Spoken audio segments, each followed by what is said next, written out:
Hi guys, welcome back. Today I'm going to be filming my 10 most unique fragrances. It's actually a tag video today. The lovely channel, The Perfume Realm, created this tag, and I've seen quite a few people doing it actually. I wasn't officially tagged, but I've been dying to do this one because I think it's an interesting concept. It's good to see something a little bit different in people's collection, so I thought I would do that one for you today. So the 10 fragrances I've chosen to be my most unique, obviously unique to me. They may not be unique to everybody. Really depends on what you've got in your collection, I guess. People that have a really hardcore niche fragrance collection might think these are very tame and very boring, but either way, I hope you enjoy the video. Hope you enjoy my selection of fragrances. So let's get cracking on with it. There's no particular order here. I'm going to just take them at random and we'll talk through them. I've got no notes prepared, so I'm going to tell you what I smell. If I can remember the notes, I'll mention them, but I'll list everything on the screen. The first one I'm going to talk about is, I've got one in my hand here, so we'll start with that. It's Oud Satin Mood by Maison Kurkdjian. It's an oud. I don't have many oud fragrances. Oud is something I want to discover more. I want to get more into oud. Oud Satin Mood, of course, is this beautiful, big, juicy rose with violets, with, of course, this oud. We have benzoin. We've got other bits and bobs going on here. It's a very sexy, rich, deep, gothic fragrance. It is a bombastic oud and rose fragrance. It's one I don't wear very often. It's when I'm more, it's sort of winter, autumn months when I'm going out.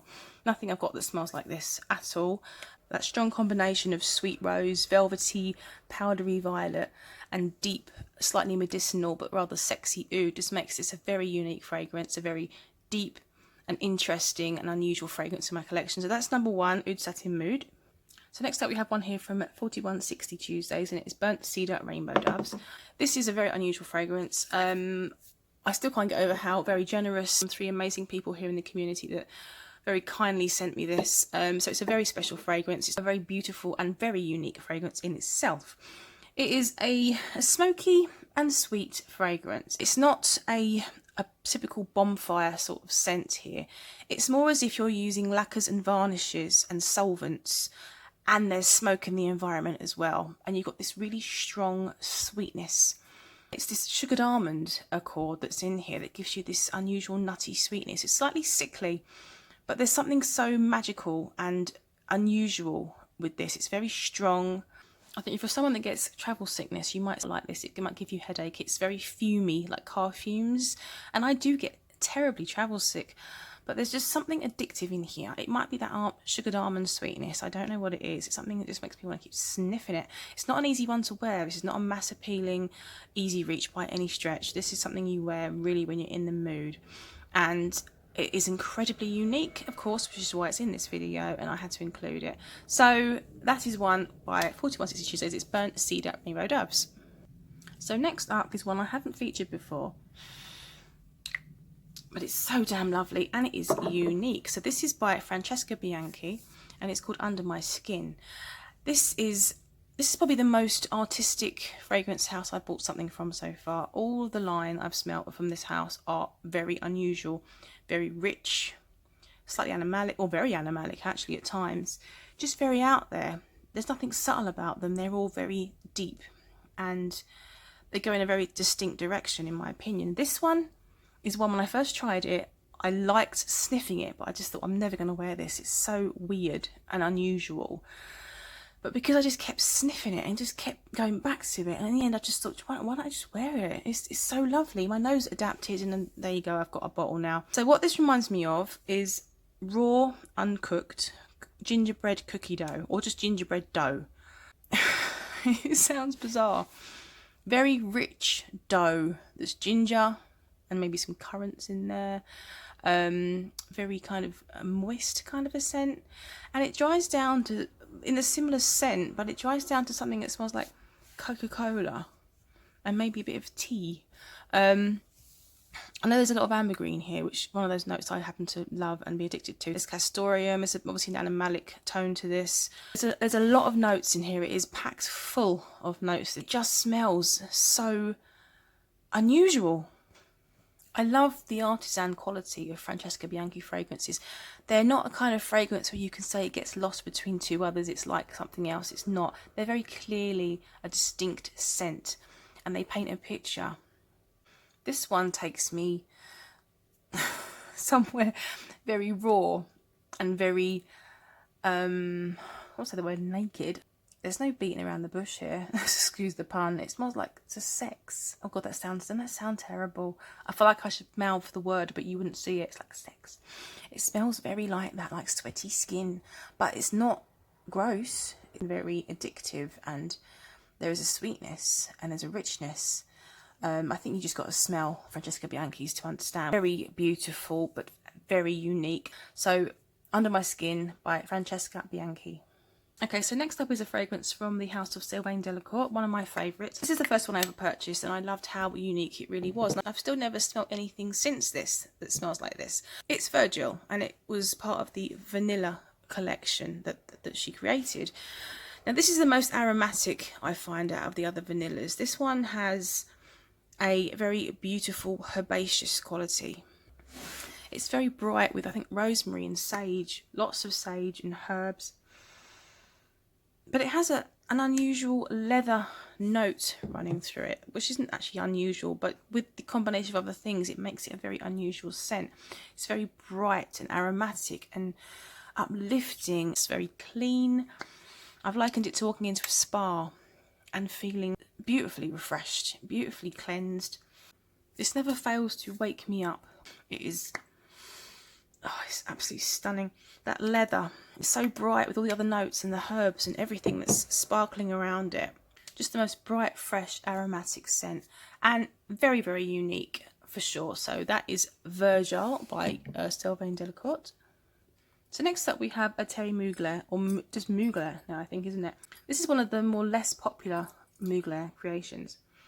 But I like it, and it is unusual. I think all of these are unusual. So this is Womanity, which I can't even get in the shot because it's so long. Let's just put it down. So this is a salty fig experience for sure. I've got a few fragrances now that are quite salty. This is still the most salty fragrance in my entire collection. It's salt and fig. This is just salt and fig. There's a note of caviar in here, which is giving you that very saltiness. It does not smell like fish, no matter what anyone says. Please, it does not smell like fish. If you like a salty, if you like being near the sea, if you like having that ocean breeze in your hair next to a rock pool where you've got all those salty seaweed and you've got that whole vibe, then you're going to like this fragrance. It's that simple. And I do love being next to the sea. The note of fig is quite dry. It's a very dry scent. It's not juicy. And the fig gives it a bright fruitiness. Muglers, they're very polarising scents. This one probably does lean far more unusual than most, perhaps.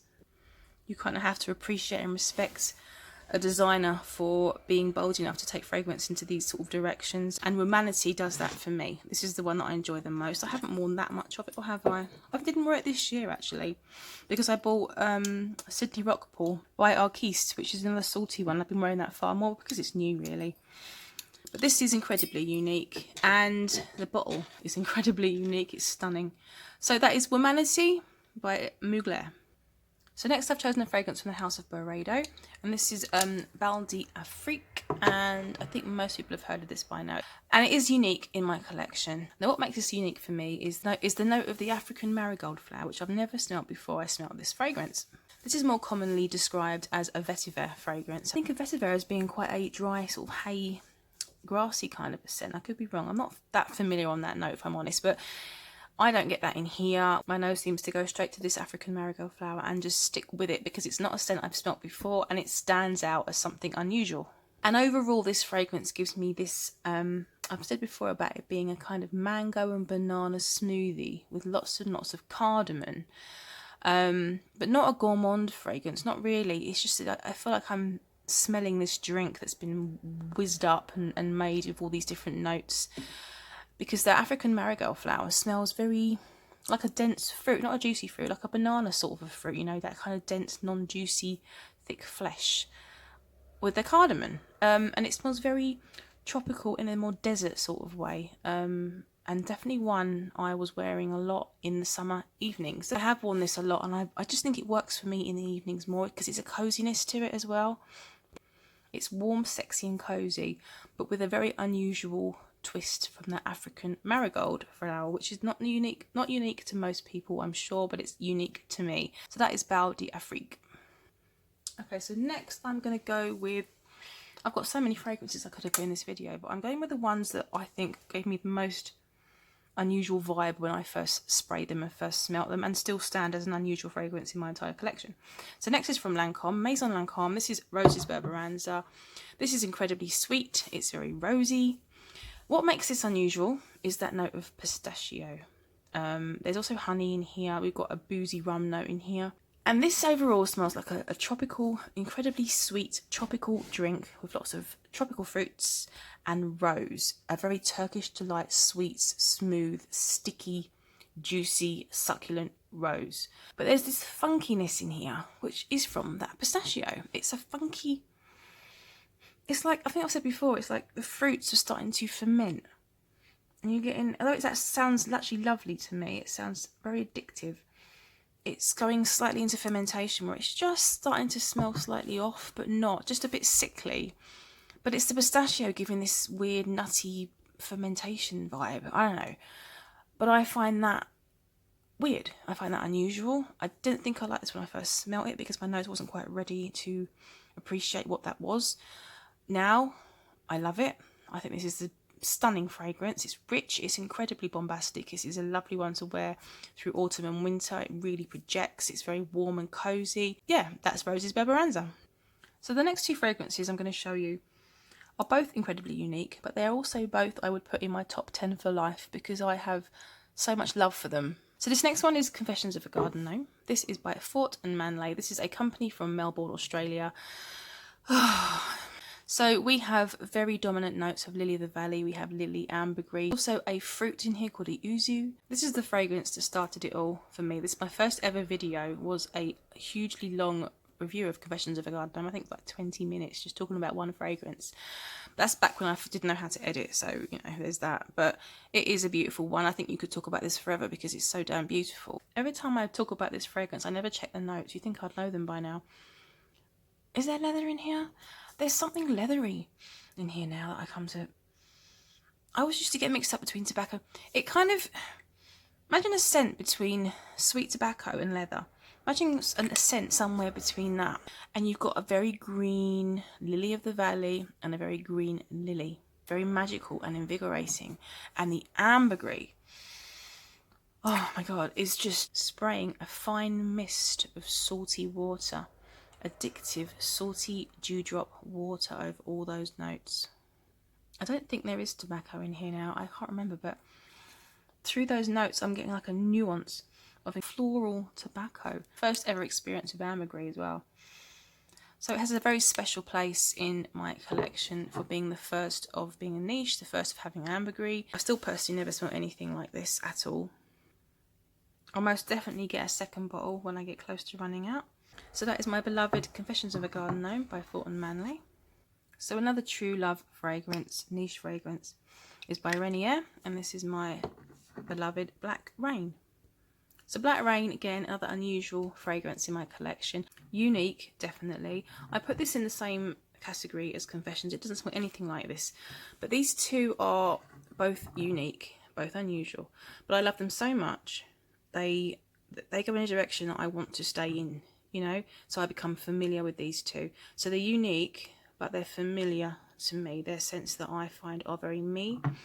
And I could happily wear them every day. I really could. So Black Rain is one I fell in love with when most people were falling in love with Kisses Rain. Kisses Rain is the more popular, more recognised and well-known fragrance from the Rain collection. I fell in love with Black Rain. I fell in love with it in its mid of stages. It takes you through so many different stages, noticeably, that each one was different. I didn't love the opening of this at first. It was a hard one to get through, but the mid and the dry down is where I really fell in love with this fragrance, and I come to appreciate the opening. And it is very unique in its stages and just how it makes me feel and how it develops. The opening is abrasive. It's a slap in the face. It's sharp. It's astringent. It is leather and chamomile, and there's violet leaf in here, so it's very strong. Strong like vinegar strong, but there's a sweetness, so it's not like vinegar. It transitions into this violet and rose powdery transition, which I love. And then it dries down to this addictive ambergris. Also orange blossom, which of course is a white floral with a slight hint of orange, not quite. The dry down is very addictive and quite sexy and quite salty. But you still get the opening and the mid it carries it all the way through, and the combination of all those 3 stages end up in the dry down, and it's just beautiful. It just doesn't disappoint ever. I get the same emotional attachment to both of these fragrances for whatever reason. I just really do. So Black Rain, unique, stunning, and I can't be without it. So that is by Renier. So number 10 is a cult classic, and despite being a cult classic and being around for some years now, I think it still has the most unique and original scent. So coming in from the house of Lolita Lempicka, we have Lolita Lempicka Eau de Parfum. Sorry, it's not a more exciting choice to come in at number 10, but I think it deserves that recognition. I think it's earned it through being around for so long and maintaining this unique scent. This scent is unmistakably Lolita Lempicka.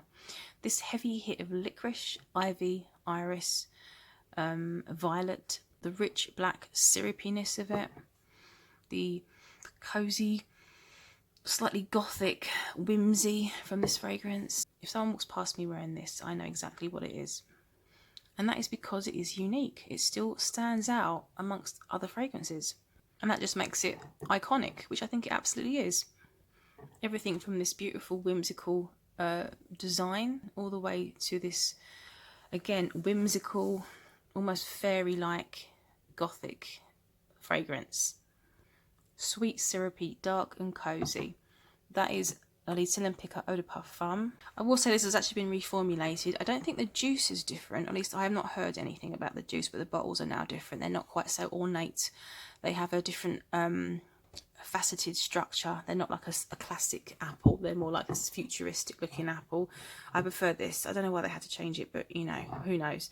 But anyway, those are my 10 most unique fragrances in my collection. I really hope you enjoyed the video. So like I say, this tag was created by the lovely lady over at the Perfume Realm. Please do check her out, show some support, and she's really, really sweet. She's got a lovely collection. I really enjoy hearing her talk about her fragrances. Of course, kudos to this fantastic tag. I've seen quite a few people doing this tag now, so I'm going to try and think of some people that haven't done it. I'm going to start with my dear friend Scott over at the Centurion. Also, the lovely, lovely, lovely Claire from Smurfy Girly. And also, I'd love to see Sal, the channel called Bynap Sal. I love her channel. I love her gorgeous Scottish accent. And check out her Instagram as well, because she takes the most beautiful pictures of all of her fragrances. She's super cute. And yeah, I'd love to see her do this fragrance tag as well. So those are my tags. I hope you all enjoyed the video. I shall leave you there. Take care, guys. Over and out.